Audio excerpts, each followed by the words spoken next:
Welcome back to Movies TV Mad. So remember, you can follow me on Twitter at Movies TV Mad as well. What a coincidence that is.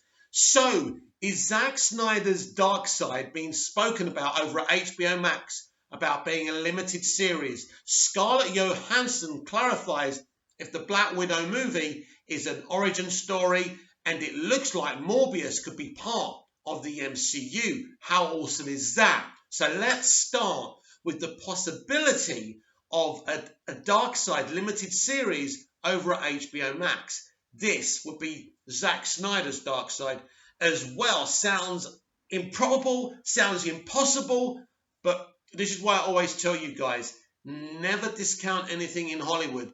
If that's involved, it will happen. Anyway, this is from Mikey Sutton's Geekosity site, and this is what they've had to say. So, Darkside limited series discussed at HBO Max.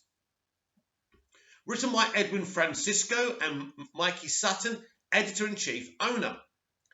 HBO Max has discussed the possibility of a Darkside limited series for the streamer. In other words, the dark god of Zack Snyder's Justice League might have a chance to be seen in live action. At this point, the Snyderverse remains in limbo. There have been conflicting reports on its true status. The Flash film was rumoured to end Snyder's continuity. However, that apparently has been changed. That's very interesting. Maybe it was never meant to end that continuity, but separate it, to create and put it as part of a multiverse. Let's see what happens. The Snyder Cut success for a wrench at its planned demise. Quite frankly, the Discovery Warner Media merger makes that look less likely. After all, many, or if not all, the execs who despise Snyder will be given pink slips once the merger is complete by mid-2022. Everything you knew was wrong. The game is changing. We don't know what's going to happen when Zaslav and Discovery take over WB. We don't know if everyone's going to be removed and Zaslav's own executives will come in. We just don't know. But of course, it is a distinct possibility. Nevertheless, nothing is guaranteed. We don't really know if the Snyderverse will come back to life. After all, he might be too busy or locked in another company's exclusive, even if the new Warner Brothers Discovery asked for him back. Listen, Zack would bite their hands off if this offer was made. He's not too busy. He's got no exclusive deals. It was originally planned that Darkseid will return after the Justice League movie. Warner Brothers cut his scenes from the 2017 version of Justice League. Roy Porter. It's not Roy Porter, it's Ray Porter. Portrayed Darkseid, voice and motion capture. Snyder added him back because he was the main antagonist for his series of planned movies. Darkseid was important to the overall narrative. He drove the Justice League to stay together even after the invasion of Steppenwolf. He is only one of Darkseid's generals. If you have seen Zack Snyder's Justice League, you might remember the weird vision from Cyborg and the ending scene. Snyder added the post-apocalyptic nightmare sequence for his cut. It was to show what Snyder had planned for the franchise, something the studio told him not to do, by the way. They didn't want anything new shot, but he shot it anyway.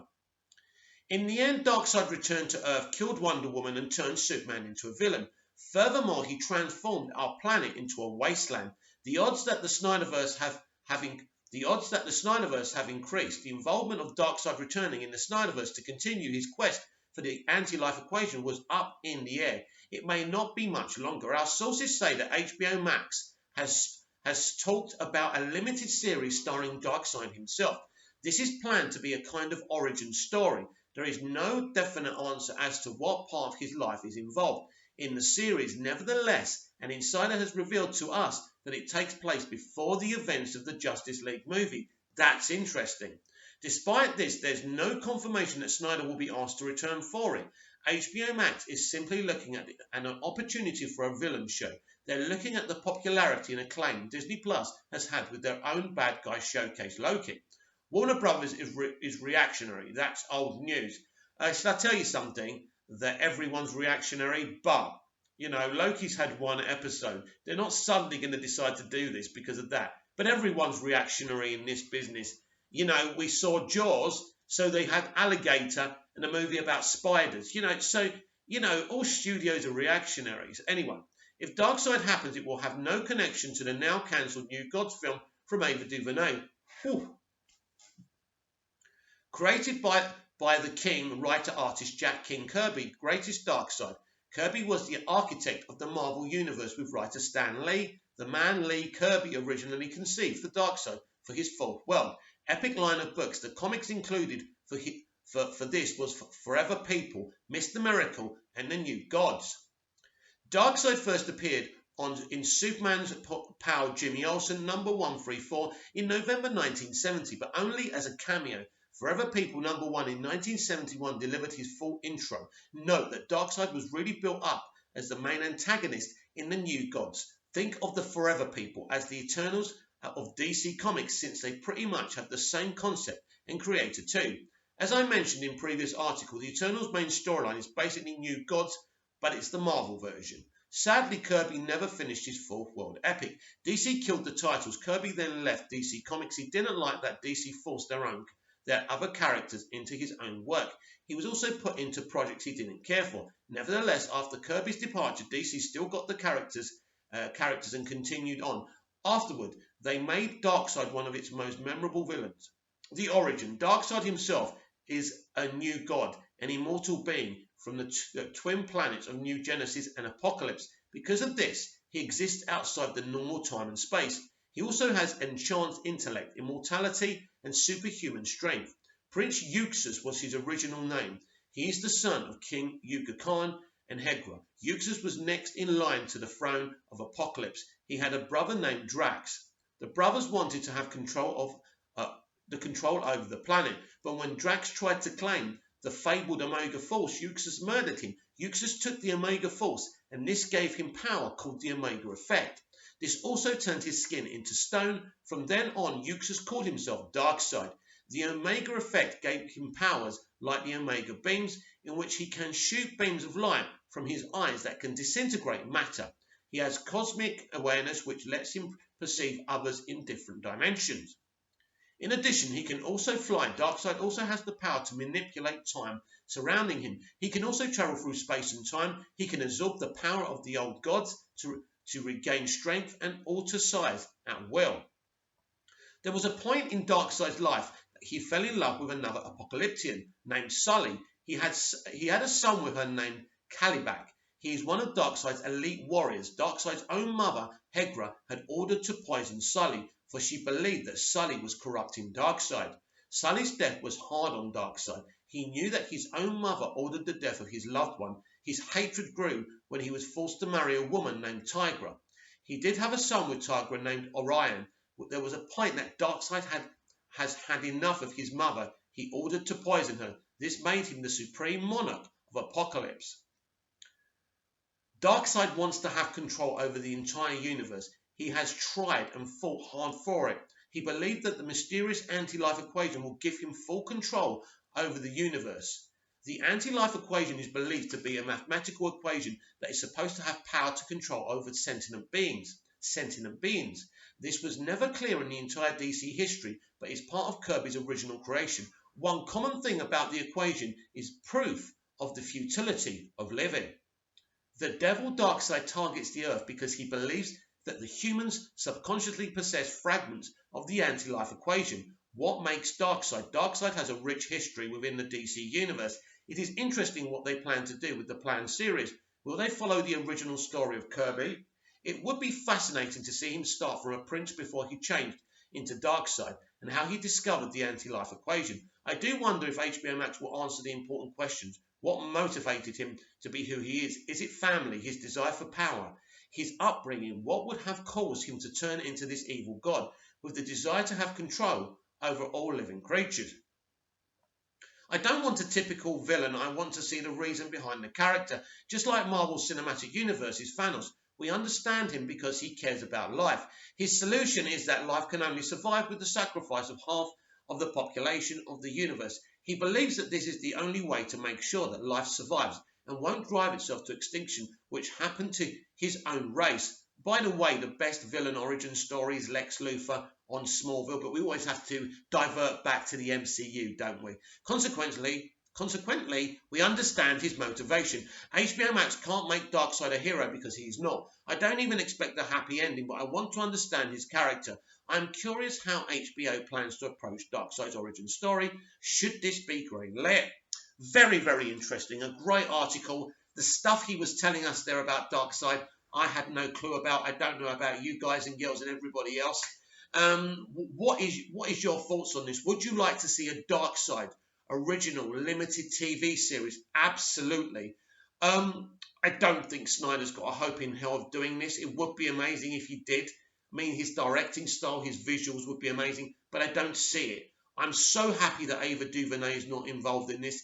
This is the reason she was dumped. Well, she wasn't dumped. They never took her on to do it. She kept on pitching scripts. They never liked the scripts. She kept on doing more, and they never liked them. So she's finished, and now she's been pigeonholed over at the CW, and I'm quite happy about that. So if this is happening, and Mikey Sutton knows a lot of stuff, he gets more things right than wrong, and so I'm not going to discount what he's saying. I think this is awesome. I think this is exciting. This is exactly what we want. The multiverse is really taking shape. If you start with Prince Euxus, right, and you start his story, later on, he can try and have a war with the Multiverse Justice League, because I think that's what we're going to get with this multiverse strategy, or this Hamadaverse, as some people are disparagingly calling it. So we will see what happens there, but this is a very exciting rumour, for sure. Any Batwoman fans out there? This has just hit my feed now. Batwoman Season 3 will premiere on the CW on Wednesday, October the 13th at 9/8 Central. Source at TV Line. So that's an official piece of news while I've been recording this video. Very exciting. So let's go to our next story. This is about Black Widow. Black Widow is not an origin story for Natasha. I never wanted to do an origin story because I just didn't want to go back and back. I wanted to move forward, even though we are going back. But it all makes sense when you see it. Scarlett Johansson. So let's see if there's a full article there. There should be, and we can read it. Why Black Widow is not an original story Marvel movie. While the Black Widow movie will shine a new light on Natasha Romanoff's history in the Marvel Cinematic Universe, Scarlett Johansson nor Marvel Studios boss Kevin Feige had any intentions of the film being an origin story for the titular super spy. Shall I tell you something now? If they made this years ago, like they should have done, that would have been awesome, because you know what? Her origin story is fucking fantastic. It's dark and it's epic, and it could have been a great R-rated movie. Now, Disney and Marvel Studios don't like R-rated movies. They really had to tussle with Ryan Reynolds to make the next Deadpool R-rated, by the way. So I think this is a misstep. But obviously she's dead now, and they're setting up the brand new Black Widow, who is Romanoff's sister. So this is a kind of origin story in a way for a brand new Black Widow. So that's interesting as well. But I would have loved to have seen her origin, and what a shame they're not going to do it. Maybe one day they will with Scarlett Johansson. I'd love to see that. The film is going to hone in on how Natasha became the spy she is, without shying away from the traumatic experiences that shaped her in Black Widow. In the Black Widow program. Well, that's good. That's exciting. And it's infamous yet still mysterious Red Room. Still, Johansson wanted a tale which moves overall the story forward, despite being set in the past, prior to Natasha's death in Avengers Infinity War and Avengers Endgame saga, but after the events of Captain America Civil War. Post-Civil War felt like a good time to start. We never intended on doing an origin story, Johansson said on the set of the film. I never wanted to do an origin story because I just didn't want to go back. I wanted to move forward, even though we are going back. But it all makes sense when you see it. It felt like a good time because Natasha, she always worked for someone. She's always been part of some operation. She's always had some safety net. Not necessarily, I don't know if safety net is the best way to put it. But she's always been an operative, and she's actually never really had to, for the better or worse, make any decisions for herself. Despite being part of the Marvel Cinematic Universe since 2010, Johansson was never given an opportunity to star in a leading role, which was outrageous. She supported characters like Iron Man and Captain America in their movies and served as a valuable team member in 4 Avengers titles, but fans of the characters longed for a deeper understanding of her history. While Johansson knew all along that a Black Widow movie was on the table, she's ultimately glad the film waited to become a reality, as she believes the perception of female characters has changed during her MCU tenure, and Natasha will be taken more seriously as a female hero today. But there's the thing, Scarlett, it's not about her being a female. I know the representation and inclusion is a good element, and I understand that. This is about an individual character we've followed since Iron Man 2. That's what's important here. And I mean, virtue signaling and saying, oh, this is great for a female character. Look, do the character justice, and then you'll do the female representation justice. Throwing in that this is going to be great for a female character doesn't do anything for inclusion or representation. When you find her in the beginning of the film, she's just broken, and by the end of the film, the goal is to put her back together. But different than before, Johansson explained, Kevin Feige, I, and Brad Winderbaum, we were all at the very beginning of this. We agreed, and it was clear that that was the best place to start in the timeline. It gave us a lot of grit and every possibility, and we said that if the Avengers were like above and all the villainous characters were below, and there was some dark underground thing, even if it was a Leviathan or whatever, all that stuff was below that Natasha. The most interesting thing about that character is that she can go between the two worlds and seamlessly, and her allegiance is not always so clear. She doesn't operate with the same moral compass, and that would be that grey area was a cool place to live. Yeah, that's where we are. Black Widow hits theatres and the Disney Plus streaming service through Premier Access for $29.99 on July the 9th, with tickets and streaming pre-orders, blah, blah, blah. So it's an interesting article, it's an interesting interview, and it's pretty cool. I think this is going to be an amalgamation of an origin and a kind of after Civil War story. I think it's going to be a mixture. Now, personally, I would have made this as a trilogy. I would have started with an origin, then this film could have been the second movie, and then they could have done a third movie, then set up the new Black Widow. But they're in a rush to set up a brand new Black Widow, and that's what they're going to do. It sounds like an interesting film. I don't know how it's going to be perceived or the reactions, but I am interested in seeing it. Well, you know, this is an interesting developing story. F9 star Tyrese Gibson confirms Morbius is in the MCU. Now, we know Michael Keaton's Vulture is in this film. I think not for very long, but his character is in this. Tyrese Gibson has been part of the Fast and Furious franchise since its second installment. As F9 gears up to bow in theatres later this month, the cast of these movies is already looking toward the end, as pre-production on the final two Fast chapters is already underway. Gibson, however, has already locked in what could be his next franchise. The actor is among the cast of Morbius, a Marvel movie made by Sony which stars Jared Leto and initially appeared to be in its own separate canon. Then a trailer for a movie dropped and saw Michael Keaton reprising his Adrian Toomes role from the Marvel Cinematic Universe's Spider-Man Homecoming. Now, Gibson tells comicbook.com Morbius is in the MCU. Talking to comicbook.com ahead of F9's release, Gibson was asked if Morbius is part of the MCU. Yes, he said simply. To be sure, we went ahead and clarified. Are the Avengers a part of this world? Yes, the actor affirmed. It's the first time somebody has definitely ruled on this subject one way or the other, and certainly an interesting development as Morbius is billed as in association with Marvel in its trailer, a typical distinction from the MCU driver Marvel Studios.